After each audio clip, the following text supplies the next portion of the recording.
بابا جی میں اور آج کی تحریک میں اوپر گئی یہ تحریک نیچے آئی ہے، الیکشن میں وہ پیچھے کیوں دھکیلنا چاہتے ہیں اور مقابلے میں بے شک پاکستان کی دشمن ہو اس کو بھی وہ نشست دینے کے لیے تیار ہیں۔ اس کا کیا مقصد ہوگا؟ 250 پہ آ گیا تھا پیٹرول، واپس اب نگران حکومت کے آنے کے بعد جو معاملات ہوئے ہیں لیکن لوگ اسی طرح اس سوال کو لے کے چل رہے ہیں۔ آپ اس کو کس طرح جسٹیفائی کریں گے؟ نواز شریف کے بارے میں کہا، اس کے بعد عمران خان کے بارے میں کہا، تو آپ کیسے دیکھتے ہیں اس کو کہ بابا جی کی یہ دعائے جلال کا نتیجہ ہے یا کوئی اور بات ہے؟ لانگ مارچ میں ایک مطالبہ سوشل میڈیا کی پابندیوں کے بارے میں تھا، تو پابندیاں تو ختم نہیں ہوئی، کیا کہیں گے؟ پوزیشن تو بابا جی کے جنازے پہ ظاہر ہو گئی تھی۔ 1,60,000 سے 70,000 والا وزیر اعظم بنتا ہے۔ تو ابھی خبریں چل رہی ہیں کہ آرمی چیف نے تاجروں سے ملاقاتیں کر کے کہا ہے کہ پاکستان کی تینوں بڑی جماعتیں جو ہیں پاکستان سے مخلص نہیں ہیں۔ یہ بات کس نہج میں جائے گی اور کیا؟ دیکھیں جی، تاجروں سے ملاقات کرنا ضروری تو نہیں ہے نا، گنبد خضرا والے سے جا کر ملاقات کریں تو معیشت تو تب ٹھیک ہوگی۔ یوم ختم نبوت بھی ہے، تو اس حوالے سے آپ پیغام دیں گے؟ اور کہ لوگ ہم سے چل رہے ہیں، مطلب کہ ہم سے ہی چل رہے ہیں۔ تو اعوذ باللہ من الشیطان الرجیم، بسم اللہ الرحمن الرحیم۔ ناظرین، ٹروتھ ڈیفینڈر ٹی وی کے ساتھ آپ کا میزبان کامران اوان آج کی ایک نئی ویڈیو کے ساتھ حاضر ہے۔ ناظرین، آج ہمارے مہمان ہیں تحریک لبیک پاکستان کے انتہائی متحرک نوجوان رہنما ڈویژن باولپور کے امیر علامہ پیر سید احمد شاہ بخاری صاحب۔ ہم ان سے جانیں گے تحریک لبیک کی موجودہ صورتحال، پاکستانی سیاست اور شاہ صاحب کی تحریک سے جو وابستگیاں ہیں اس حوالے سے۔ قبلہ بابا جی کے بھی یہ ساتھ رہے اور اب امیر محترم حافظ سعد حسین رضوی صاحب کے بھی یہ ہمراہ ہیں، تو انہوں نے کیسا پایا تحریک کو؟ پہلے کیسی چل رہی تھی، اب کیسی چل رہی ہے؟ باقی تحریک میں جو نشیب و فراز آئے یہ انہوں نے ان کو کس طرح دیکھا؟ تو ہم بات کریں گے شاہ صاحب سے۔ السلام علیکم۔ وعلیکم السلام ورحمۃ اللہ۔ شاہ صاحب کیسے ہیں آپ؟ اللہ رسول کا فضل ہے، الحمدللہ۔ اچھا شاہ صاحب، سب سے پہلے آپ سے یہ پوچھنا چاہیں گے کہ قبلہ بابا جی کے ساتھ آپ کی رفاقت رہی ہے، آپ ان کے شاگرد بھی رہے ہیں، تو بابا جی میں اور آج کی تحریک میں آپ کو کوئی فرق محسوس ہو رہا ہے یا کچھ اوپر گئی یہ تحریک نیچے آئی ہے؟ کس طرح آپ بتائیں؟ بسم اللہ الرحمن الرحیم۔ بابا جی خود ہی فرمایا کرتے تھے کہ ہمارے جو بزرگ ہوتے ہیں جب وہ اس دنیا میں ہوتے ہیں تو ان کا فیض جو ہوتا ہے وہ جیسے تلوار نیام کے اندر ہوتی ہے، تو فیض ایسے ہوتا ہے، جب دنیا سے چلے جاتے ہیں تو نیام بار آ جاتی ہے۔ تو پہلے شاید کم فیض تھا، اب فیض ہو رہا ہے، تو تحریک لبیک پاکستان دن بدن آگے جا رہی ہے، الحمدللہ آپ کے سامنے ہے، دن بدن بڑھ ہی رہے ہیں، کم نہیں ہو رہے۔ تو یہ مطلب یہی ہے کہ ہم صحیح جا رہے ہیں الحمدللہ۔ اور وہ کسی شاعر نے بھی کہا ہے نا کہ لوگ ہم سے چل رہے ہیں، مطلب کہ ہم صحیح چل رہے ہیں۔ تو دنیا ساری ہماری مخالف کڑی ہے تو ہم صحیح جا رہے ہیں الحمدللہ۔ تو دوسری بات یہ ہے کہ تحریک لبیک یا رسول اللہ پاکستان نے ابھی جس طرح مطلب بابا جی کے وصال کے بعد الیکشن کنٹیسٹ کیا، جس طرح آپ نے بات کی، تو 2 الیکشن تو ایسے ہوئے ہیں کہ جو ہم بالکل واضح تحریک جیت چکی تھی۔ کراچی کے الیکشن جس طرح ایک میں امیر محترم حافظ سعد حسین رضوی صاحب بھی نظر بند تھے، اور دوسرا الیکشن جو تقریباً 50-60 ووٹوں سے ہرایا گیا ہے، اور وہ شاید فرانس والا جو بیان آ گیا تھا اس کے بعد ہی انہوں نے ہرایا ہے۔ تو یہ کیا وجہ ہے کہ ہمیں الیکشن میں وہ پیچھے کیوں دھکیلنا چاہتے ہیں اور ہمارے مقابلے میں بے شک پاکستان کی دشمن متحدہ قومی موومنٹ ہو اس کو بھی وہ نشست دینے کے لیے تیار ہیں؟ تو اس کا کیا مقصد ہوگا؟ بس اس کا مقصد تو وہی ہے، یہود و نصارہ کو راضی کرنا ہے۔ علامہ اقبال کہتا ہے نا کہ سنائے گا کون اقبال کا یہ شعر غریب، وہ جو سمجھ رہے ہیں یورپ کو ہم جوار اپنا، ستارے ہیں ان کے نشے من سے زیادہ قریب۔ علامہ اقبال کہتے ہیں جو یورپ کو اور یہود و نصارہ کو راضی کرنے میں لگے ہوئے ہیں، تو کہتے ہیں ان مسلمانوں کے تو چاند ستارے گھروں کے قریب ہیں۔ مطلب یہ ہے کہ اقبال کہتا ہے کہ نبی مومن کی جان سے بھی زیادہ قریب ہیں۔ ہم جن کے پیچھے لگے ہیں وہ ستاروں کے اوپر جاتے ہیں، چاند کے اوپر جاتے ہیں۔ ہم جن کا نام لیوا ہیں اور ہم جن کا کلمہ پڑھتے ہیں تو چاند ستارے تو ہمارے قریب ہیں۔ اقبال کہتا ہے بھی ہم نے یورپ کے پیچھے نہیں لگنا، صرف وہی مقصد یہی ہے کہ یہود و نصارہ کو راضی کرنا ہے، تو وہ تو کبھی راضی ہوں گے بھی نہیں۔ اللہ رسول نے فرمایا مقصد یہ ہے کہ ہم ہر میدان میں ہر جگہ کھڑے ہیں اور کھڑے رہیں گے، ہر وہ راستہ ضرور اختیار کریں گے جو لوگ کہتے ہیں کہ یار اگر مولوی اس طرف سے آتے تو بہتر تھا، اس طرف سے آتے تو بہتر تھا، اس طرف سے آتے تو بہتر تھا۔ ہر اس راستے سے دین کو لانے کی کوشش ضرور کریں گے جس راستے سے دنیا چاہتی ہے، لیکن آخری حل تو وہی ہے جو ہمارے بڑوں نے بتایا ہے کہ آئے گا انشاءاللہ حضور کا دین تو آئے گا۔ آخری حل وہ ہے جو ہمارے قائد نے فرمایا، انقلاب کے ذریعے اللہ کرم فرمائے گا، جو ہمارے بڑوں کا فکر ہوگی سوچ ہوگی اس کے ذریعے انشاءاللہ آئے گا، ضرور آئے گا، اس میں کوئی مسئلہ نہیں۔ جتنی مرضی رکاوٹیں ڈال لیں، جتنی کوششیں کر لیں، بابا جی فرماتے تھے دین ابو جہل کے روکنے سے نہیں رکا، تو پھر ان کے روکنے سے کیسے رک سکتا ہے؟ اچھا، ایک سوال آج کل بڑا سوشل میڈیا پہ گردش کر رہا ہے کہ پیٹرولیم مصنوعات کی جو قیمتیں تھیں، تو امیر محترم ہیں جو تحریک لبیک کے علامہ حافظ سعد حسین رضوی صاحب، ان کا ایک کلپ چلایا جا رہا ہے، حالانکہ انہوں نے اپنے وعدے کے مطابق پیٹرول سستا بھی کروا دیا تھا، 250 پہ آ گیا تھا پیٹرول، تو واپس اب نگران حکومت کے آنے کے بعد جو معاملات ہوئے ہیں لیکن لوگ اسی طرح اس سوال کو لے کے چل رہے ہیں۔ تو یہ لوگ اس طرح آپ کیا سمجھتے ہیں لوگ کیا کرتے ہیں اور آپ اس کو کس طرح جسٹیفائی کریں گے اور کیا جواب دینا چاہیں گے عوام کو؟ اس کے اوپر یہی ہے، دو باتیں ہیں۔ ایک تو ہمارے قائد نے جو فرمائی ہے کہ لوگ کہتے ہیں کہ جی آپ پیٹرول سستا، آپ کہاں ہیں لبیک والے، آپ کیوں نہیں کرواتے سستا؟ تو قائد مت جب ہم نکلے تھے کراچی سے لے کر ہمارے کارکنان سرائے عالمگیر تک آئے، گرمی میں معاملات سارے، اتنا لمبا سفر کیا تو عوام نے کچھ نہیں کہا۔ عوام نے آخر میں یہ کہا کہ او جی پیٹرول اس لیے سستا ہوا ہے کہ وہ رشیا سے پیٹرول آیا تھا تو اس وجہ سے سستا ہو گیا۔ تو ہمارے قائد نے کہا تو جب اس وقت رشیا سے آئے اب اور بھی رشیا سے منگوا کے سستا کروا لو۔ دوسری بات یہ ہے کہ لوگ کہتے ہیں بھی لبیک والے کہیں بھی دیکھو جی ووٹ تو آپ نے دیا عمران کو، ووٹ دیا نواز شریف کو، ووٹ دیا آپ نے زرداری کو، حکومت دی ہے عمران کو، نواز کو، ان سب کو ملا کر آپ نے دی ہے۔ تو ہم سے تو سوال تب ہوگا جب ہم تخت پر ہوں گے، جب ہم ہمارے M N A M P اسمبلیوں میں ہوں گے۔ ہم دیکھیں نا سیدنا فاروق اعظم رضی، لوگ کہتے ہیں کہ جی فاروق اعظم سے پوچھا جا سکتا ہے تو آپ سے نہیں پوچھا جا سکتا۔ تو دیکھیں نا سیدنا فاروق اعظم کیا کھاتے تھے، کیا پیتے تھے، کیا پہنتے تھے، کسی نے حضور کے دور میں سے تو آپ سے نہیں پوچھا نا کہ بھئی آپ کے پاس کپڑے کہاں سے ہیں، روٹی کہاں سے کھاتے ہیں۔ سیدنا صدیق اکبر کا دور حکومت بھی آیا، کسی نے سیدنا فاروق اعظم سے نہیں پوچھا کہ آپ کیا پہنتے ہیں، کیا کھاتے ہیں، آپ کے گھر کا خرچہ کہاں سے ہوتا ہے، کسی نے نہیں پوچھا۔ جب آپ تخت نشین ہوئے، امیر المومنین بنے، مسلمانوں کے حکمران بنے، تو سوال تب ہوا، سب نے ایک ایک کپڑا پہنا، آپ نے اس سے پہلے کبھی نہیں پوچھا گیا۔ تو جب آپ کے دو چادریں دیکھی تو لوگ سوال کر رہے ہیں حضور آپ کو ہمیں ایک ملا، آپ کو دو کہاں سے؟ تو جواب دینا پڑا بھائی میرے بیٹے کو جو ملا تھا وہ میرے حصے میں آیا، میں نے اسے لیے مجھے ایک کم پڑ رہا تھا۔ تو ہم سے بھی تب جواب دے ہوں گے، پوچھا بھی تب جائے جب ہم M N A M P ہمارے تحریک لبیک کے بن جائیں گے۔ ابھی تو ہم اپنی استطاعت اور حیثیت سے بڑھ کر عوام کے ساتھ کھڑے ہیں، ہر مشکل قسم میں کھڑے ہیں۔ دیکھیں سیلاب ہو، معاملات ہو، ہمارے پاس تو کچھ بھی نہیں ہے۔ ہمارے نوجوانوں کے گھر میں ایسے نوجوان بھی ہیں جن کے گھروں میں بچوں کو دودھ پلانے کے پیسے نہیں ہیں، لیکن وہ دن رات تحریک کا کام، غربا کی مدد میں وہ بھی لگے ہوئے ہیں۔ مطلب ہمارے علاقے میں اب سیلاب آیا ہوا ہے تو وہاں دن رات کارکنان لگے ہوئے ہیں اپنی حیثیت سے، کوئی 1000، کوئی 5000، کوئی 10,000، کوئی 5000۔ ہمارے پاس اس طرح کا آنر بھی نہیں ہے جس طرح اور جماعتوں کے پاس اربوں خربوں روپے کے بڑی بڑی پارٹی ہیں۔ ہمارے پاس وہ 70 سے 80% تو ہمارے، وہ حضور کا بھی فرمان ہے میرا دین غریبوں سے شروع ہے، رہے گا بھی غریبوں میں، قیامت سے پہلے لے کر بھی غریب ہی آئیں گے۔ علامہ اقبال بھی کہتا ہے جا کے ہوتے ہیں مسجد میں صفارا تو غریب، نام لیتا ہے کوئی ہمارا تو غریب، عمرا نشہ دولت میں ہے غافل ہم سے، یہ ملت قائم دائم ہے فقط غربا کے دم سے۔ یہ ملت قائم دائم علامہ خادم حسین رضوی کی وجہ سے اور تحریک لبیک کی وجہ سے ہے، نہیں تو عذاب آ چکا جو ختم نبوت کے ساتھ ناموس رسالت کے ساتھ یہ معاملات کر رہے ہیں۔ اچھا، ایک ابھی میرے ذہن میں سوال آیا کہ تحریک لبیک کے جو آپ کے باقی رہنما ہیں، قیادت ہے، اور آپ لوگ علامہ اقبال کو بہت پڑھتے ہیں، تو علامہ اقبال کو پڑھنے کی کوئی خاص وجہ؟ یہ محسن پاکستان ہے، پاکستان کا نظریہ اس نے دیا، فکر اس نے دی۔ برِ صغیر میں جب بھی کوئی انقلاب آئے گا اقبال کی فکر سے آئے گا، ہم تو یہی کہتے ہیں۔ اب اس بات پر بھی آ جائے نا، ہر چوک چوراہے میں اقبال کی تصویر لگانے سے تو کچھ نہیں ہوتا نا، اقبال کی فکر سے نا ایک دو شعر۔ ہمارے ایک دوست ہیں، انہوں نے کہا جی میں اتنا عرصہ ہو گیا PhD کر لی ہے، 5-6 شعروں کے علاوہ یاد ہی نہیں ہے، تو آپ یاد کیسے کر لیتے ہیں؟ تو وہ بابا جی سے بھی پوچھا، ہمارے قائد سعد حسین رضوی صاحب فرماتے ہیں کہ میں نے بابا جی پوچھا حضور آپ کیسے اقبال کو یاد کرتے ہیں؟ تو انہوں نے کہا تھا جب میں اقبال کی نظم یاد کرتا ہوں تو پہلے اقبال کو فاتحہ کرتا ہوں، مطلب اس کو ایصال ثواب کرتا ہوں، جب نظم یاد کر لیتا ہوں پھر ایصال کرتا ہوں، تو پھر مجھے نظم یاد ہو جاتی ہے۔ تو ان کا روحانی تعلق تھا، تو جب ہمارے بڑوں کا ہے تو ہمارا بھی تو اپنے محسنوں کے ساتھ ہمارا تو ہے نا۔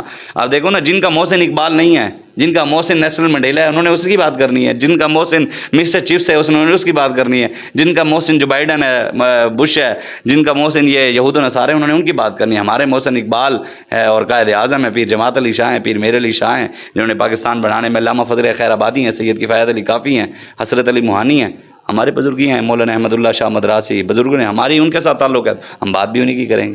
اچھا، بابا جی کا ویسے تو ان کی تقریباً ہر بات ہی، جو بات انہوں نے کی وہ وقت کے ساتھ یہ ثابت ہوا کہ وہ پوری ہو رہی ہے، کچھ ہو چکی ہیں، کچھ ہوتی جا رہی ہیں، اور ہر بات نے ہونا ہی ہونا ہے، کیونکہ ہم دیکھ رہے ہیں پہلے انہوں نے نواز شریف کے بارے میں کہا کہ اس نے ذلیل ہونا ہے، حالانکہ اس وقت نواز شریف پوری پاور کے ساتھ تھا اور ایک تہائی اکثریت کے ساتھ مضبوط حکومت میں تھا۔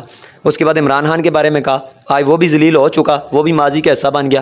اور تیسری بات جو بابا جی نے کہی تھی، اگر آپ ناموس رسالت پہ پیرا نہیں دو گے تو آپ کی معیشت نہیں بچنی۔ تو اس وقت ہر بندہ یہ کہہ رہا تھا کہ معیشت معیشت معیشت، فرانس نے پیسے بھی دیے پوری دنیا سے ایڈ آنے کے بعد بھی معیشت قابو نہیں پا رہا، معیشت پہ قابو نہیں پایا جا رہا۔ تو آپ کیسے دیکھتے ہیں اس کو کہ بابا جی کی یہ دعائے جلال کا نتیجہ ہے یا کوئی اور بات ہے؟ دیکھیں جی، دین کے ساتھ جس نے بھی یہ مسئلہ ہی ناموس رسالت اور ختم نبوت کا ہے۔ تفسیر روح البیان میں ہمارے بزرگوں نے لکھا ہے کہ حضرت عبداللہ بن مبارک امام الفقہاء ہیں، امام المحدثین ہیں، اور امام بخاری کے استاد بھی ہیں، اور 1 سال عبادت کرتے تھے، 1 سال آپ جہاد کرتے تھے، اور پیدل حج کیے ہوئے ہیں آپ نے، بہت بڑے متقی ہیں، تاجدار تصوف کا لقب کیا آپ کا ہے کہ جتنے بھی تصوف کے بزرگ ہیں نا ان سب میں تاجدار کا لقب آپ کو ملا ہوا ہے کہ آپ تاجدار تصوف ہیں، اور جہاد پہ سب سے پہلے کتاب بھی آپ نے لکھی ہے۔ اتنے بڑے آپ آئے کہ عالم، مفتی، متقی، پرہیزگار، عالم، سب کچھ تھے۔ جب آپ کا وصال ہوا تو کسی بزرگ نے خواب میں دیکھا، انہوں نے پوچھا حضور کیا بنا؟ آپ نے فرمایا 40 سال اللہ نے مجھے جنت میں داخل نہیں ہونے دیا۔ حضور اتنے بڑے عالم، اتنے بڑے متقی، مفتی، پرہیزگار، اماموں کے استاد، آپ کے ساتھ یہ بنا تو ہمارا کیا بنے گی؟ کس وجہ سے؟ فرمایا کہ ایک مرتبہ میں جا رہا تھا، ایک گستاخ رسول راستے میں کھڑا تھا، تو محبت اور شفقت والی نگاہ میری اس گستاخ پر پڑ گئی، میں نے ڈالی نہیں، صرف محبت والی نگاہ میری اس پر پڑی، تو اللہ کو یہ ادا پسند ہے کہ تو نے میرے محبوب کے گستاخ پہ نظر کیوں ڈالی ہے محبت والی، وہ بھی غلطی سے پڑی، تو اللہ نے 40 سال مجھے جنت میں داخل نہیں ہونے دیا۔ یہاں تو بات امام الانبیاء کی ہے، رسول اللہ کی عزت کی ہے، وہاں اتنے بڑے امام کی نظر غلطی سے ڈل گئی تو ان کو نہیں، یہاں جو حضور کی عزت و ناموس کے سودے کرتے ہوں، ختم نبوت پہ ڈاکے ڈالتے ہوں، اور ناموس رسالت کی غداریوں کو 295C کے پیچھے لگے ہوں، تو بابا جی کی دعا تو وہ تو اثر اسی لیے ہے نا کہ انہوں نے حضور سے وفا کیا، انہوں نے کہا دن رات بات رسول اللہ کے، یہ دعائے جلال یہ تو ہمارے بڑوں کا ہے نا۔ یہ لوگ یہ سمجھتے ہیں کہ شاید علماء، پیران عظام شاید یہ لاوارث ہیں، ان کا کوئی وارث نہیں ہے، تو وہ ہمارے امام ہیں، امام اعظم ابو حنیفہ، ان کے والد صاحب کا انتقال ہوا تو جا رہے ایک چوک میں 3 دن گھر سے نہیں نکلے، 3 دن بعد جب آپ چوک میں ایک جگہ ٹھہرے تو ایک آپ کے خاندان کے بندے نے کہا کہ آپ کے گھر والد کا انتقال ہو گیا ہے۔ آپ نے فرمایا ہاں، اس نے بڑی غلط بات کی آپ کو نا، آپ کا دل دکھا، تو آپ نے اس کو بڑی تحمل مزاجی سے اس کو جواب دے کر آگے چل دیا۔ جب آگے چلے تو رو پڑے، تو لوگوں نے پیچھے سے آواز ماری، انہوں نے کہا حضور آپ نے اس کو بد دعا دی ہے، دعائے جلال کی۔ آپ نے فرمایا میں نے تو اسے کچھ نہیں کہا۔ تو انہوں نے کہا حضور آپ جیسے ہی وہاں سے ہیں اس کو اس وقت ہارٹ اٹیک ہوا ہے، وہیں پر گرا ہے اور مر گیا، تو آپ مسکرا پڑے۔ آپ نے فرمایا وہ سمجھا تھا شاید میں لاوارث ہوں، شاید دنیا بھی یہ سمجھی تھی کہ تحریک لبیک والے اور علامہ خادم حسین رضوی لاوارث ہے، لاوارث نہیں ہے الحمدللہ۔ وہاں تو انہوں نے نہیں کی تو ہوا ہے، یہاں تو بابا جی نے کی ہے، یا اللہ انہوں نے کلیاں کر کے ذلیل کری تو ہو رہے ہیں، یہ تو کوئی مسئلہ ہی نہیں ہے۔ دین کے ساتھ جتنے بھی ٹکر لی ہے، علامہ خادم حسین رضوی صاحب کے ساتھ کسی نے ٹکر نہیں لی، اصل تو مقصد دین تھا نا، انہوں نے دین سے ٹکر لی ہے، تو وہ جو بھی آئے گا دین کے مقابلے میں آج نہیں کل بھی جو آئے گا وہ بھی ذلیل ہوگا۔ آرمی چیف نے جو ابھی خبریں چل رہی ہیں کہ آرمی چیف نے تاجروں سے ملاقاتیں کر کے کہا ہے کہ پاکستان کی تینوں بڑی جماعتیں جو ہیں ان میں پاکستان سے مخلص نہیں ہیں، تو کیا آپ کیا کہتے ہیں کہ یہ بات کس نہج میں جائے گی، اور کیا اس میں انہوں نے بہتر کہا ہے، بہتری کے لیے فیصلے ہو رہے ہیں ملک کے؟ دیکھیں جی، تاجروں سے ملاقات کرنا ضروری تو نہیں ہے نا، گنبد خضراء والے سے جا کر ملاقات کریں تو معیشت تو تب ٹھیک ہوگی۔ ومن اعرض عن ذکری فإن لہ معیشۃ ضنکا، اللہ فرماتا ہے جو میرے حبیب آپ سے اور میرے سے منہ پھیرے گا میں اس قوم کو سزا ہی یہ دوں گا، ان کی معیشت تباہ کر دوں گا۔ اللہ نے کہا ہماری معیشت تباہی تھی کہ ہم اللہ رسول کے دروازے سے منہ موڑ لیا ہم نے۔ فَنَحْشُرُهُ يَوْمَ الْقِيَامَةِ أَعْمَىٰ، اللہ نے فرمایا یہ معیشت بھی تباہ کروں گا، قیامت والے دن ان کو اندھا بھی کر کے اٹھاؤں گا۔ تو یہ بات تو تب ٹھیک ہوگی، پاکستان کے حالات تب ٹھیک ہوں گے جو ہمارے بڑوں نے راستہ دیا ہے، جو امیر المجاہدین علامہ خادم حسین رضوی معیشت کا طریقہ بتا گئے ہیں، وہ ہے اسلام۔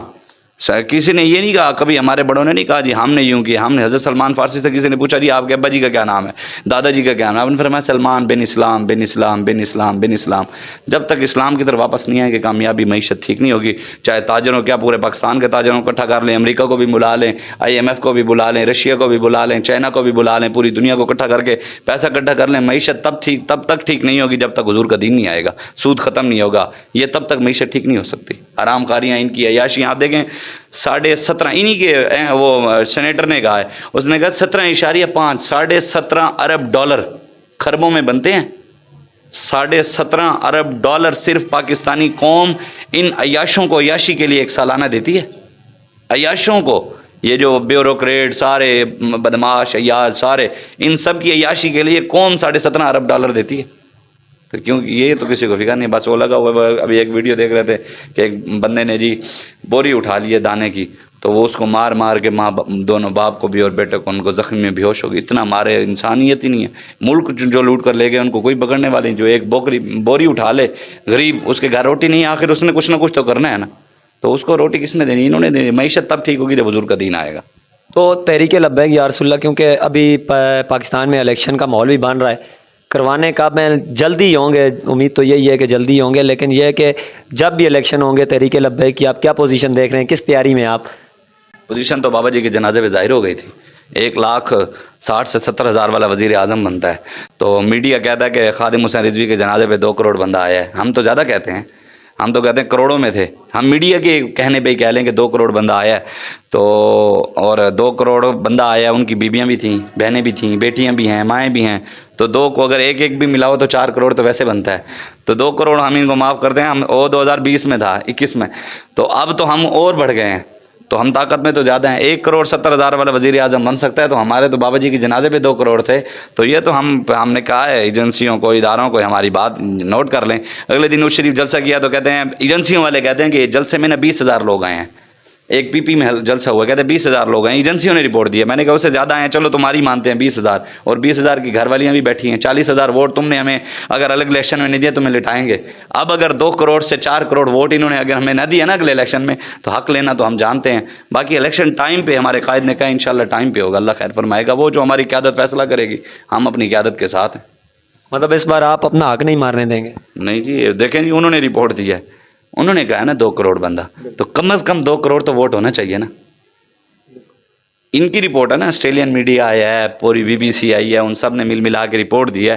کسی نے کہا 3.25 کروڑ ہیں, کسی نے کہا کہ 2.25 کروڑ ہیں, کسی نے 2 کروڑ کا ہے. ہم ساروں کو درمیانہ کر لیتے ہیں 2 کروڑ. 2 کروڑ ووٹ تو ہمارا حق ہے نا. جو انہوں نے کہا ہے کہ 2 کروڑ بندہ جنازے میں دور دور سے چل کر آئے ہیں, تو ووٹ دینے نہیں جائیں گے اپنے حلقے میں. ان کی مائیں, بیٹیاں, بہنیں تو ہیں نا. 2 سے 2 4 کروڑ تو بنتا ہے. اگر نہیں دیں گے تو ان کو لٹائیں گے, کوئی مسئلہ نہیں ہے. میں نے کہا ہم ہر وہ راستہ ضرور اختیار کریں گے جو دنیا کہتی ہے کہ مولویوں کو یہ آنا چاہیے, اگر یہ یہاں سے آ جاتے تو بہتر تھا. ہم ہر اس راستے سے آئیں گے جس راستے سے دنیا دار کل کو ہم پر اعتراض نہ کر سکے. آخری حال تو پھر ڈنڈا ہے نا, وہ انشاءاللہ لو کی مندے زورانو تے بابا جی فرماتے تھے لکھ لعنت کمزورانو, وہ تو طاقت تو انشاءاللہ. لانگ مارچ میں ایک مطالبہ سوشل میڈیا کی پابندیوں کے بارے میں تھا, تو پابندیاں تو ختم نہیں ہوئی, تو اس پہ آپ کیا کرنے جا رہے ہیں یا کیا کہیں گے؟ سوشل میڈیا پہ پابندیوں اور میڈیا پہ تو انہوں نے نوٹیفیکیشن جاری کر دی ہے ہمارا. میڈیا پہ, سوشل میڈیا پہ آپ دیکھیں نا, ہے یہود و نصارہ کا. ہم تو اپنی کوشش کر سکتے ہیں, ہم نے مطالبہ رکھا ہے. انہوں نے کہا ہے اب حکومت چلی گئی, اگلے کہتے ہیں جی وہ پچھلوں سے ہوا تھا. وہ تو ایک کھیل ہے. میں نے آپ کو کہا ہے کہ ہر وہ راستہ ضرور جائیں گے جس راستے سے یہ کہتے ہیں. تو انشاءاللہ آخری حال تو انشاءاللہ ہے ہمارے بڑوں کے پاس, وہ نکال لیں گے. چلیں جی, آج یوم ختم نبوت بھی ہے, بہت بڑی فتح ملی تھی اہل اسلام کو, تو اس حوالے سے مسلمانوں کو کیا پیغام دیں گے, اور آگے کے لیے مسلمانوں کو کیا آپ محبت بھرا پیغام دیں گے کہ وہ کس طرح تیار ہوں؟ مزید بھی اب حملے دوبارہ ہو رہے ہیں, کہ دوبارہ بار بار ختم نبوت پر حملے ہو رہے ہیں, تو آپ کیا پیغام دیں گے مسلمانوں کو, کس طرح وہ تیار ہوں؟ دیکھیں جی, اس کے بعد تو بات ختم ہو جاتی ہے. بابا جی فرماتے تھے کہ ایک ماں کے کہنے پہ ہم حلالی ہیں, سند تو نہیں ہوتی. تو ہمارے آقا و مولا پوری کائنات کے مالک ہیں, انہوں نے کہہ دیا کہ میں آخری نبی ہوں. اس کے بعد بات رہتی نہیں تھی ہم کسی کی طرف دیکھیں یا اس کی سنیں یا اس کی سنیں. بات یہی ہے کہ ہم قیامت والا دن آواز ضرور لگے گی. پاکستان کے بڑے بڑے عہدیدار, بڑے بڑے بیوروکریٹ, مجھے ایک اسپیشل برانچ کے بندے نے کہا, اس نے کہا کہ میں ووٹ تحریک لبیک پاکستان کو دوں گا. ان کا افسر تھا, مجھے میرے ساتھ ایک جگہ ملا. تو میں نے کہا کیوں؟ کہتا ہے یار میں نے نا ایک جگہ مرزائیوں کے گند خانے پہ میں نے ڈیوٹی کی ہے. کہتا ہے میں نے ڈیوٹی کیا, وہاں میں نے بھاولپور کے اور بڑے بڑے لوگوں کو, وہاں بیوروکریٹ کو, وہاں بڑے بڑے آفیسرس کو آتے ہوئے دیکھا, جن کا میرے وہم و گمان میں بھی نہیں تھا یہ بھی مرزائی ہو گئے. کہتا ہے اس دن میں نے سوچا کہ نہیں یار, خادم حسین رضوی سچا تھا, اس نے بالکل صحیح ختم نبوت کیا. اس نے کہا اس دن سے میں نے سوچا ووٹ میں ان کو دوں گا. لیکن ایک بات ضرور ہے کہ دیکھیں جی, پاکستان بنے حضور کے نام پر, یہ ختم نبوت کے غداروں کے لیے تو نہیں, مرزائیوں کے لیے تو نہیں بنا تھا. لیکن یہاں یہ بات ہے کہ ہماری مسجدوں کی حفاظت کے لیے تو کبھی پولیس اور رینجر نہیں آئی ہے.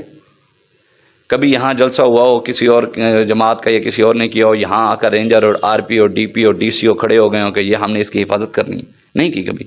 لیکن ہم اگر کوئی مرزائیوں کے علاقے میں, وہاں پاکستان کا آئین کہتا ہے کہ وہ نہ عبادت کر سکتے ہیں, نہ اپنا گند خانہ بنا سکتے ہیں, نہ وہ گنبد یا نہ کوئی اس طرح کی کوئی چیز. ہم نے اگلے دن جلسہ کیا تو وہاں پر سارے RP اور DP اور DC مرزائیوں کے گند خانے کی حفاظت کر رہے تھے. بس اس پر یہی پیغام ہے, قیامت والے دن آواز ضرور لگے گی کہ مرزائیوں کے گند خانے اور ٹٹی خانے کی حفاظت کرنے والے بھی سامنے آ جائیں, اور حضور کی ختم نبوت کے پہرے دار بھی سامنے آ جائیں.